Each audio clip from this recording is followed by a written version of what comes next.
दोस्तों, हमारी जिंदगी को पिछले कुछ सालों में सबसे ज्यादा कुछ प्रभावित किया है तो वो स्मार्टफोन है। अब तो कई लोगों को अपने स्मार्टफोन की लत इस कदर लग चुकी है कि वो अपने फोन के बगैर एक पल भी नहीं रह पाते। स्मार्टफोन और इंटरनेट के बढ़ते उपयोग की वजह से लोगों की दिलचस्पी ऑनलाइन दोस्ती में भी बढ़ने लगी है। जहां वर्चुअल डेटिंग ने कई लोगों को नए दोस्त दिए, तो कईयों के अनुभव बेहद बुरे रहे। ऐसा ही एक वाकया सामने आया जिसके बारे में सुनकर हर कोई ऑनलाइन दोस्ती करने से पहले 100 बार सोचेगा। हम ऐसा इसलिए कह रहे हैं क्योंकि आज की क्राइम की कहानी का शुरुआत भी ऑनलाइन दोस्ती से होता है। और जब इस क्राइम से पर्दा उठता है तो सामने आता है एक सीरियल किलर का काला सच। लेकिन हम ये कहानी शुरू करें उससे पहले, अगर आपने अब तक इस चैनल को सब्सक्राइब नहीं किया है तो जल्दी से चैनल को सब्सक्राइब कर ले। हम आपके लिए ऐसे ही क्राइम वीडियो लाते रहते हैं। तो चलिए अब कहानी शुरू करते हैं। बात 31 अक्टूबर 2017 की है। जापान की राजधानी टोक्यो में एक लापता लड़की के मामले में पुलिस एक अपार्टमेंट में धावा बोलती है, जिसमें एक 27 साल का नौजवान रहता था। घर के अंदर दाखिल होते ही पुलिस नौजवान से पूछती है कि वो लापता लड़की कहाँ है जो उसके साथ आखिरी बार देखी गई थी। नौजवान घर में रखे एक बड़े फ्रीजर की तरफ इशारा करके बताता है कि वो उस फ्रीजर में है। पुलिस जैसे ही फ्रीजर खोलती है, उनके रोंगटे खड़े हो जाते हैं। फ्रीजर में उस लापता लड़की समेत 9 लड़कियों की कई हिस्सों में बटी लाशें थीं। जुर्म की दुनिया की ये कहानी जापान के एक नौजवान सीरियल किलर ताकाहिरो शिराशी की है, जिसने सोशल मीडिया को ही बना रखा था अपने गुनाहों का अड्डा। ये दरिंदा दुनिया भर में ट्विटर किलर के नाम से भी कुख्यात है। ये हत्यारा कानून के सिकंजे में तब फंसा जब टोक्यो की एक लड़की गायब हो जाती है। उसका भाई उसके लापता होने की खबर पुलिस को देता है, लेकिन कोई सफलता हाथ नहीं लगती। जब पुलिस लड़की को ढूंढने में नाकाम हो जाती है, तो उसका भाई ये तय करता है कि अपनी बहन का पता खुद लगाएगा। लापता लड़की का भाई खोजबीन शुरू कर देता है कि उसकी बहन कैसे और क्यों गायब हुई। उसने अपनी बहन का ट्विटर अकाउंट चेक किया और देखा कि वो एक ट्विटर अकाउंट के संपर्क में थी। पता चला कि उस शख्स के 2 ट्विटर अकाउंट थे, जिनमें से एक वह हैंगिंग प्रो के नाम से यूज करता था।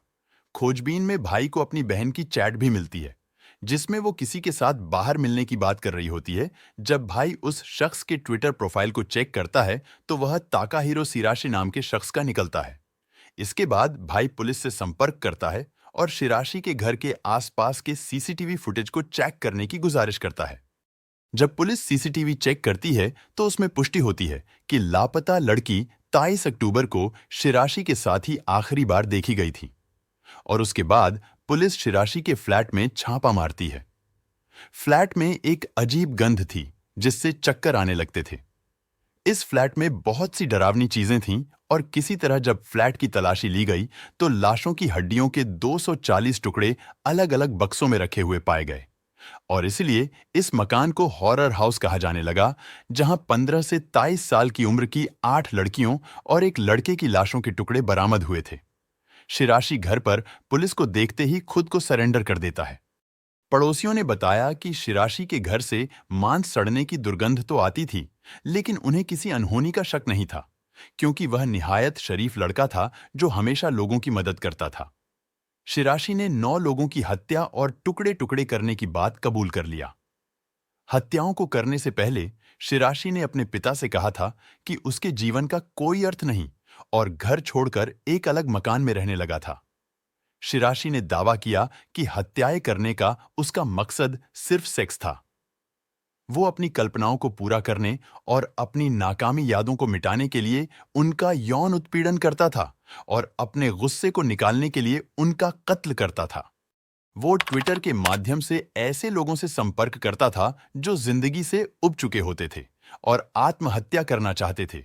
ऐसी लड़कियों से पहले तो सिरासी दोस्ती करता, फिर घर में बुलाकर रेप करता और बाद में उनकी जान ले लेता था।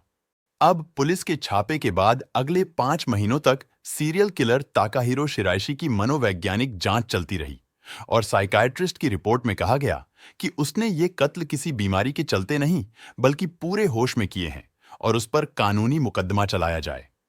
और एक लंबी ट्रायल के बाद कोर्ट ने 1 अक्टूबर 2020 को शिराशी को 9 हत्याओं का दोषी ठहराया और 15 दिसंबर 2020 को उसे मौत की सजा सुनाई गई। हालांकि शिराशी ने अपनी सजा के खिलाफ कोई अपील नहीं की और 6 जनवरी 2021 को ये दरिंदा फांसी के फंदे पर झूला। अगर आपको हमारी मेहनत पसंद आई हो तो लाइक करते हुए शेयर जरूर करें और चैनल पर नए हैं तो सब्सक्राइब कर ले। हम आपके लिए ऐसे ही वीडियो लाते रहते हैं। आज के लिए इतना ही, मिलते हैं एक और नए क्राइम वीडियो के साथ। धन्यवाद।